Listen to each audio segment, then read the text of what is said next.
We back with another fucking video. You know what I'm saying?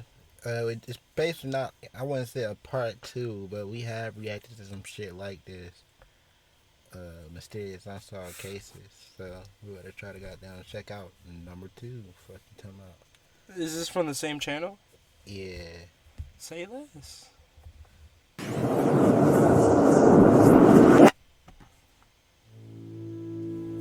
Five Mysterious Unsolved Cases, Part 2. Number 1. The Jameson Family.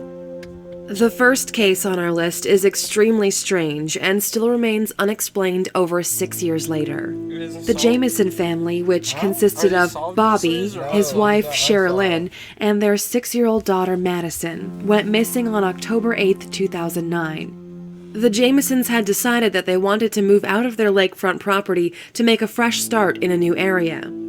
On the morning of October 8th, the family traveled 30 miles from their home near Eufaula to a rural area in Oklahoma in hopes of buying a 40-acre plot of land.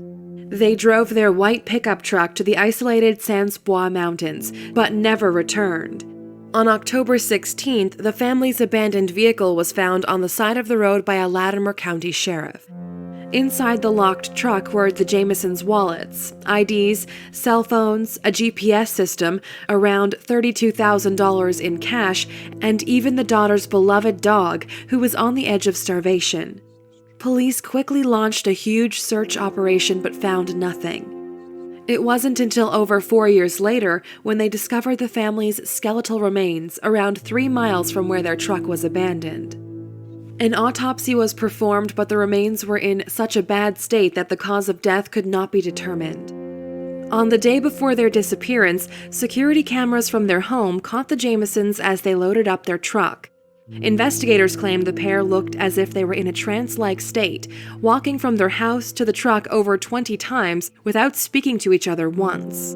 The Jamesons were also very thin and emaciated around the time they went missing, which has led to theories that the pair were No cap. No cap. No, that's some supernatural shit. What if they just got made mind 20 stops to their car, and they was all moving, and not one person said a word? It was definitely some kind of mind control. That would never happen in any normal situation. It don't matter if y'all mad at each other. Someone gonna say something to somebody or something. Some crazy shit. And they lost so much weight right before it happened.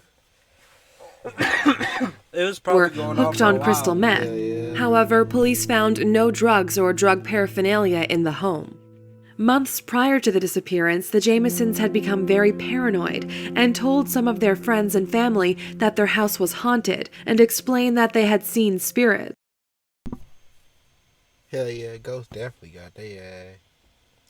They were seeing spirits. If they missing or something, they dead. That ghost took their. They probably got their soul took. See me, if my cousin or some shit, or my brother or some shit calling me talking about some ghost or some shit, I'm gonna believe his ass because I know. I'm saying, why the fuck would he just call me out the blue on some random shit? Talk about he see the ghost. Nobody would do that shit. Why wouldn't I believe him? Bobby even informed a pastor of the spirits and had asked whether he could obtain special bullets to shoot them. The Jamesons had both suffered with depression throughout their lives, and Sherilyn had also suffered from bipolar disorder. This photo of 6-year-old Madison was taken in the mountains and was found on Bobby's cell phone inside the truck, and is believed to be the last ever picture taken of her.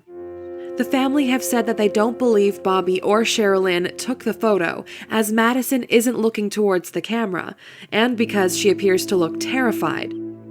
There are many theories surrounding this case, from the family getting lost, abduction, a cult sacrifice, a cartel killing, to a murder-suicide. However, I don't know, because where did no ghosts take no pictures? So I don't know if it was. Those are a lot of ideas. Yeah, they probably, I don't know, they both suffered depression. They probably was on some drugs or some shit. They said they found no drugs in the house. Yeah, because they took it with them. They could have.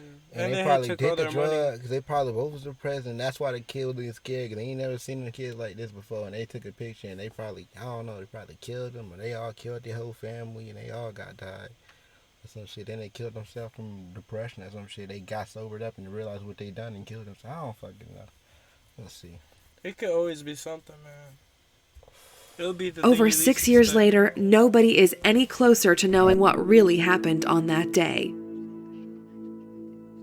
Number 2. Amber Tuckerow. 20-year-old Amber Tuckerow went missing on August 18, 2010. The previous day, Amber, her 14-month-old son, and her female friend flew to Edmonton International Airport from her hometown of Fort McMurray, Alberta. Once the three arrived, they booked themselves into a motel in Nisku, close to the airport, where they could spend the night. The next evening, Amber left the motel to catch a ride into the city of Edmonton. She decided to hitch a ride with an unknown male, which turned out to be the worst mistake of her life. The next day, after not hearing from her, Amber's friend informed her mother, who reported her missing. On August 28, 2012, the Royal Canadian Mounted Police released a 61-second cell phone recording to the public, which captured the conversation Amber had with the unknown man she got a ride with. Police didn't explain how they obtained the recording, but hoped someone could identify the man's voice. Here is the call. Where are we by? We're just heading south of Beaumont, or north of Beaumont. We're heading north to Beaumont. Yo, where are we going? Just No, this the is back a... road. Are you fucking kidding me? You better not take me anywhere I don't want to go. I want to go into the city. Jeez. So this bitch just stupid. So don't take me anywhere I want to go. Bitch, you should know where you going. If you don't know where you going, why the fuck is you out there? You know what I'm saying? The fuck, you better never take me anywhere. She already called someone, so she already knew what was going on. They said this not gonna disclose. This is probably the FBI So or some yo shit. dumb ass should have got out the fucking car. Why the fuck you get out the car? You know what I'm saying? What? The Well, FBI fight for definitely your got life, that you shit. don't never go to the Recorded. nigga house. What? That's how you don't never come out the house, nigga. She was acting You like gonna she be on- wanted to have fun with him. You or gonna some be on shit, some though. get out shit, you know what I'm saying? Like that fucking movie, trapped in that nigga house. Now you gotta break out, this nigga gonna kill you. You die in this shit. Yo, we're not going in the city, are we? We're going. No, we're not. Yes. Then where the fuck are these roads going to? At that moment, bitch, you should have got out the car. What? You should have said turn me around or got it. Like, Or I'm she good was right with her here. daughter or some shit I too. fucking Fuck that. hit that nigga in his shit. What We're you talking about? 50th Street. 50th Street. Are you sure? Absolutely. Yo, where are we going? 50th Street. 50th Street. 50th Street. East, right? Please. Over down. Bravo. Down.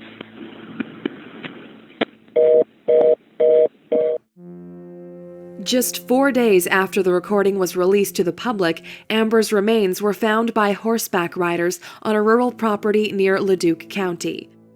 In the recording, the unknown driver claimed he was driving north. However, RCMP investigators believe that instead of driving north to the city, he drove southeast along the rural roads of Leduc County. Although police released the 61-second recording, the call actually lasted for 17 minutes, which is practically the amount of time it would take to drive from the motel Amber was last seen to the location where her body was discovered. CBC News has learned that the call actually came from Amber's brother, who was locked up in the Edmonton Remand Center, where all outgoing calls are recorded. Police have said due to the recording, they have received hundreds of tips, but still have not identified the unknown driver. Number 3. Madeleine McCann. Gonna lie, that shit just confused the fuck out of me. What you mean, got caught? It was your brother that called. So nigga, the brother was the one that killed her. No, the brother was locked up in jail, so that's how they got the recording. Oh, That's so why she was on the phone talking with the taxi driver, And she was like, "Where are we going?" Like she was worried. Oh, she probably was talking to her brother that was in jail. Yeah, and it was a 17-minute recording. Oh, that nigga mad as fuck right now. I know he is. He's like, They caught him. If they caught him on camera in the motel, but apparently they didn't say that, so they probably had no. In cameras. late April of 2007, that Kate and Jerry McCann. Right now, I know he is. He was literally talking to his sister on the phone. And I'm in jail. Like if I wasn't in jail, this wouldn't have happened. That's what he's probably gonna be thinking. Like it's my fault. It literally took 17 minutes to where her body went. But I'm like, really, that bitch is dumb as fuck. You should have said, hold on, I'm like, just call me tomorrow, and I'm about to call 911. Bitch, if you don't think you can beat this nigga ass, you should have called 911. What did you do? She could have called 911. Exactly, like, this nigga suspicious as fuck. It's not like she was trying to, I don't know. It was just I guarantee you, once you would have called 911, he would have kicked you out the car. She wasn't really thinking what he was doing, but Bitch, the second you don't recognize the situation, that's when you know. She probably was drunk. She did something. Stupid. She sounded like Can went on holiday to Portugal with their 3 young children and a group of their friends. At 10:14 p.m. on Thursday, May 3rd, 3-year-old Madeleine McCann was reported missing. Portuguese police received a call claiming that the 3-year-old British girl had been abducted. Earlier that night at around 7 p.m., the McCanns put their children to bed. They say that all 3 were asleep at around 8:30 p.m. They then left the apartment and met up with 7 of their friends for dinner at a tapas bar, 50 yards across the pool from their apartment. The McCanns say that checks were made on the kids every half an hour to make sure they were safe. At around 9:05 p.m., Jerry McCann made his way to the ground floor apartment in Praia da Luz. He says all of the children were still asleep and Madeleine was in her bed. At 9:30 p.m., one of the McCann's friends, Dr. Matthew Oldfield, checked on the children. He claims that the McCann's bedroom door was wide open, but as he heard no noise, he left without looking far enough into the room to see whether Madeleine was in bed. At 10 p.m., Kate McCann checked the apartment. She says that she noticed the children's door was open wider than she remembered it being. When she entered the room, she claims that the window shutter and curtains were wide open and that Madeleine was no longer in her bed. Kate quickly returned to the tapas bar where she began screaming that someone had taken her daughter. At 10:30 p.m., the resort activated its missing child search protocol, where 60 staff and guests, and later police, searched the resort through the night. In the first 24 hours of the investigation, many mistakes were made by police. One being the crime scene that was not fully secured, meaning around 20 people entered the apartment before it was closed off, contaminating any potential evidence. The McCanns quickly became suspects by Portuguese police, as they didn't buy their story and couldn't believe that they left their children unattended. They theorized that there had been a tragic accident, and the parents had hid Madeleine's body and staged the abduction scene. Although they were suspects, Kate and Jerry were allowed to leave Portugal and returned to the UK in September of 2007. After a year-long investigation, in July 2008, Portugal's Attorney General closed the case and the McCanns were no longer being treated as suspects. In 2013, a BBC show called Crime Watch showed a full reconstruction of the night in question, and released e-fit pictures of a man that was spotted by Mary and Martin Smith from Ireland after they told police they saw the mysterious male carrying a child matching Madeleine's description at around 10 p.m., 500 yards from the McCann's apartment. They said that he was walking towards the beach, did not look like a tourist, and did not seem comfortable carrying the child. The show also released e-fits of a group of people that were spotted near the McCann's apartment on and around the day of the disappearance. Scotland Yard have theorized that Madeleine may have disturbed a burglary. Unfortunately, there haven't been many other leads, but nearly 9 years later, the McCanns still remain hopeful that Madeleine is alive and will be found. The case still remains open. It's an honor for me to be a part of the Space Jam world. Hey, aren't you LeBron? I don't know what happened to that bitch. I don't really care. Number 4. Kaylin Lauder. 30-year-old Kaylin Lauder went missing at around 7 p.m. on September 27, 2014. The circumstances in which she disappeared are very bizarre. In the morning, Louder had called 911 claiming that someone had broken into her condo in Murray, Utah, and believed the intruder was still in the house. She went on to say that she didn't see anyone, but she heard them talking. During the call, Louder yelled several times for the intruder to leave. Police investigated the report but found no evidence to suggest a break-in had occurred. Later that same day, Louder was caught on surveillance camera walking barefoot in the rain outside her condo with her dog. Police believe she appears to be having an animated conversation.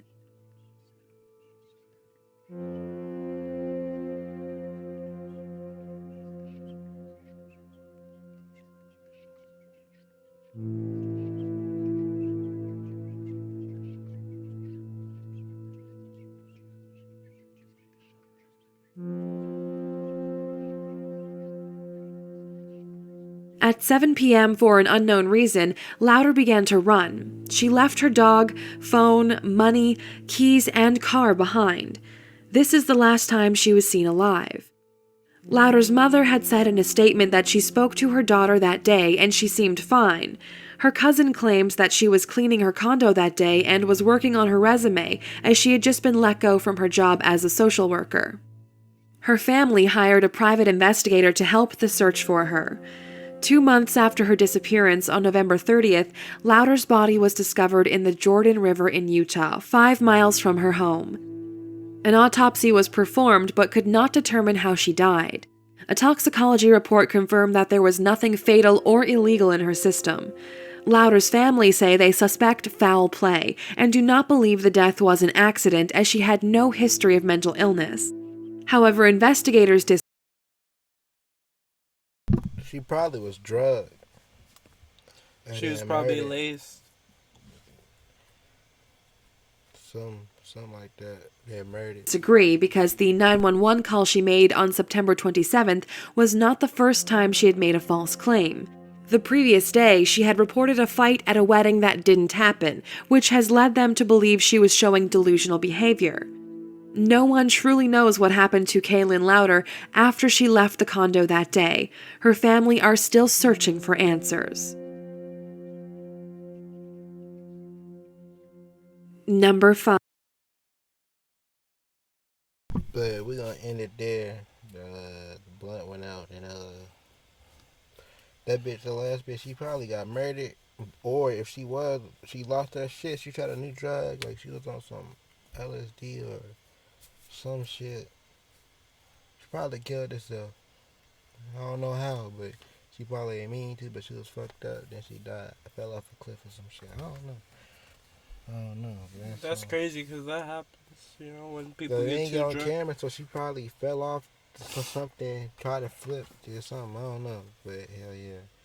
But like, comment, subscribe, all that good shit. You know what I'm saying? Noti bell, all that. You know what I'm saying? Stay up. You know what I'm saying? Check us out. Yeah.